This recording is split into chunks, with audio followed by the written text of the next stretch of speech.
Pertempuran di Donetsk Selatan. Unit penyerangan kelompok pasukan Vostok Rusia didukung tank dan UAV serang merebut benteng Ayevu di arah Donetsk Selatan. Detasemen penyerangan berperang hanya setelah persiapan yang matang. Drone FPV terus beroperasi selama penyerangan terhadap posisi angkatan bersenjata Ukraina. Tim pengintai mengirim koordinat musuh sebelum tim penyerang dan tank menuntaskan tugas. Demikian keterangan video militer Rusia 1 Mei 2024. Kelompok penyerang dipantau secara real-time menggunakan kendaraan udara tak berawak.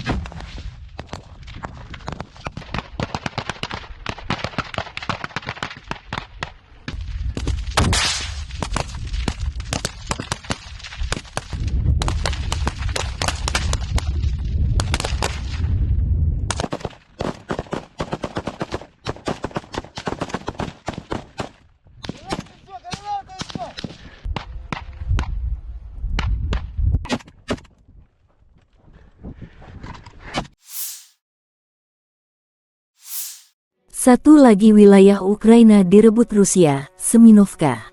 Unit pusat kelompok pertempuran Rusia telah membebaskan pemukiman Semyonovka di Republik Rakyat Donetsk (DPR), demikian dilansir Kementerian Pertahanan Rusia tanggal 30 April tahun 2024.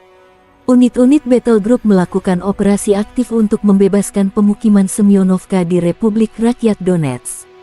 Formasi ofensif menyebabkan Brigade Infanteri ke-68, Brigade Mekanis ke-23 dan ke-115 dari Angkatan Bersenjata Ukraina, Brigade Pertahanan Teritorial ke-109, dan tentara bayaran dari Legiun Internasional mundur ke dekat Novo-Alexandrovka, Arkhangelsku, Tarasovka dan Zavetonoye di Republik Rakyat Donetsk, demikian pernyataan resmi militer Rusia.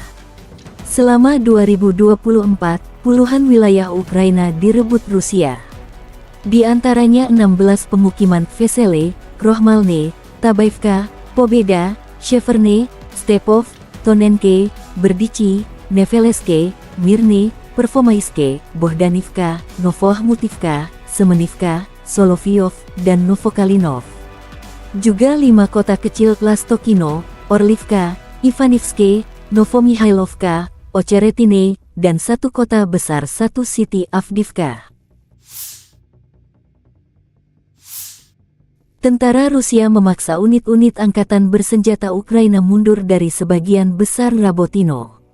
Pasukan Rusia mengibarkan bendera di pinggiran utara Rabotino, simbol kemenangan. Di front Zaporozhye, Resimen ke-71 Rusia mengibarkan bendera simbol penguasaan wilayah di pinggiran utara Rabotino. Dalam video tersebut, militan angkatan bersenjata Ukraina disebut melarikan diri. Analis militer Ukraina juga melakukan geolokasi pada rekaman video tersebut. Jatuhnya Rabotino di front Zaporozhye berkat kerja unit tempur Rusia di antaranya Resimen ke-70, ke-71 dan ke-291, Brigade ke-136 dan Divisi Lintas Udara ke-76, dengan dukungan penerbangan, melakukan operasi ofensif yang kuat, melumpuhkan personel angkatan bersenjata Ukraina dari posisi di dalam dan sekitar pemukiman. Selama 2024, puluhan wilayah Ukraina direbut Rusia. Di antaranya 16 pemukiman Vesele, Krohmalne, Tabaivka, Pobeda, Sheverne, Stepov, Tonenke, Berdichi, Neveleske, Mirne, Pervomaiske, Bohdanivka, Novoahmutivka, Semenivka, Solovyov, dan Novokalinov. Juga 5 kota kecil Lastokino, Orlivka, Ivanivske, Novomihailovka, Ocheretine, dan 1 kota besar 1 City Avdiivka.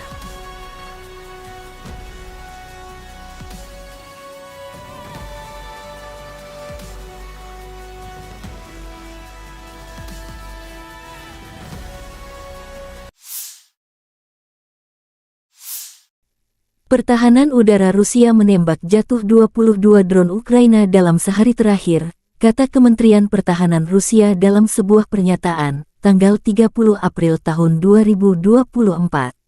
Pertahanan udara menjatuhkan 22 kendaraan udara tak berawak Ukraina, sebuah roket Uragan dan Joint Direct Attack Munition (JDAM) buatan AS, bunyi pernyataan itu. Menurut Kementerian Pertahanan Rusia, total 593 pesawat, 270 helikopter, 23,609 kendaraan udara tak berawak, 509 sistem rudal, 15,880 tank dan kendaraan tempur lapis baja lainnya, 1,275 sistem peluncuran roket ganda, 9,209 sistem artileri lapangan dan mortir, serta 21,387 khusus kendaraan bermotor militer telah dihancurkan sejak dimulainya operasi militer khusus Rusia. Sekretaris Jenderal NATO memuji kepemimpinan Presiden Zelensky dan keberanian pasukan dan rakyat Ukraina, namun mengakui bahwa kepemimpinan dan keberanian saja tidak dapat mengusir pasukan Rusia. Anda juga membutuhkan senjata dan amunisi. Dia menyadari bahwa penundaan yang serius dalam memberikan dukungan telah menimbulkan konsekuensi serius di medan perang. Ukraina sudah kalah persenjataan selama berbulan-bulan, lebih sedikit rudal dan drone Rusia yang ditembak jatuh, dan Rusia mampu maju di garis depan, kata Stoltenberg saat berkunjung ke Kyiv, ibu kota Ukraina tanggal 29 April tahun 2024. Tetapi belum terlambat bagi Ukraina untuk menang. Lebih banyak dukungan akan segera datang. Para menteri pertahanan mendengar seruan jelas Presiden Zelensky pada pertemuan Dewan NATO Ukraina beberapa hari yang lalu, dan mereka setuju untuk meningkatkan dukungan kami, kata Stoltenberg. Ia menyambut baik paket bantuan besar baru dari Amerika Serikat, yang memberikan bantuan senilai lebih dari 60 miliar dolar, serta komitmen baru dari Inggris, Jerman, dan Belanda, dan menambahkan, saya mengharapkan pengumuman lebih lanjut dalam waktu dekat. Kedua pemimpin membahas persiapan KTT NATO pada bulan Juli. Sekutu telah sepakat untuk merencanakan peran NATO yang lebih besar dalam mengoordinasikan bantuan keamanan dan pelatihan untuk Ukraina, kata Sekretaris Jenderal. Saya yakin kami juga memerlukan komitmen keuangan multitahun yang besar untuk mempertahankan dukungan kami. Untuk menunjukkan bahwa dukungan kami terhadap Ukraina bukan bersifat jangka pendek dan ad hoc, namun bersifat jangka panjang dan dapat diprediksi. Moskow harus memahami, mereka tidak bisa menang. Dan mereka tidak bisa menunggu kita keluar. Mengenai keanggotaannya, Stoltenberg mengatakan, tempat Ukraina yang sah adalah di NATO. Ukraina akan menjadi anggota NATO. Pekerjaan yang kami lakukan sekarang menempatkan Anda pada jalur yang tidak dapat diubah menuju keanggotaan NATO, sehingga ketika waktunya tepat, Ukraina dapat menjadi anggota NATO, langsung menjadi anggota NATO. Pada hari Senin, Sekretaris Jenderal Stoltenberg menyampaikan pidato di Verkhovna Rada, Parlemen Ukraina. Dia menggarisbawahi pentingnya menjaga kebebasan Ukraina, dan menambahkan bahwa Ukraina sedang berjuang untuk mempertahankan nilai-nilai demokrasi yang sama yang ada di jantung NATO. Saat berada di Kyiv, Stoltenberg juga mengunjungi Universitas Pertahanan Nasional, menyapa anggota Angkatan Bersenjata Ukraina. Dia juga bertemu dengan staf dari perwakilan NATO di Ukraina untuk mengucapkan terima kasih atas layanan dan dedikasi mereka.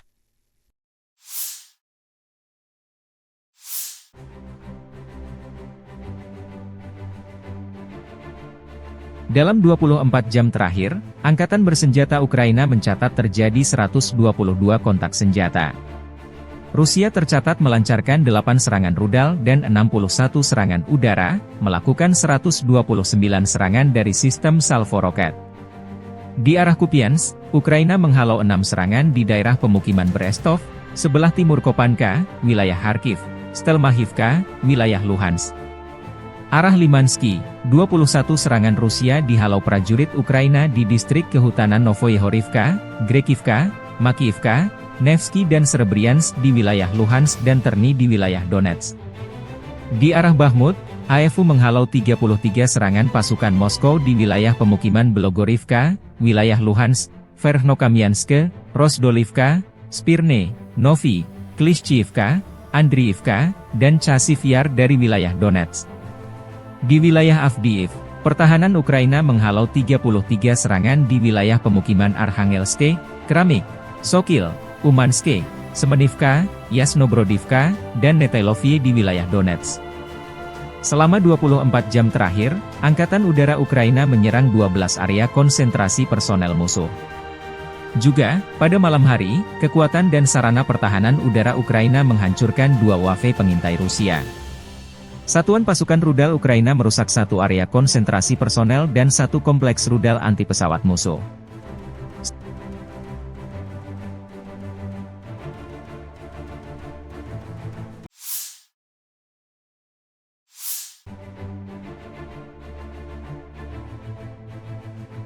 Staf Umum Angkatan Bersenjata Ukraina 1 Mei melansir, militer Rusia total kehilangan 469.840 tentara di Ukraina sejak awal invasi besar-besaran pada 24 Februari 2022. Jumlah ini termasuk 1.120 korban yang diderita pasukan Rusia dalam 1 hari terakhir. Pasukan Vladimir Putin total kehilangan 7.312 tank, 14.067 kendaraan tempur lapis baja, 16.175 kendaraan dan tangki bahan bakar, 12.024 sistem artileri, 1.053 sistem peluncuran roket ganda, 780 sistem pertahanan udara, 348 pesawat terbang, 325 helikopter, 9.538 drone, 26 kapal dan perahu, dan 1 kapal selam.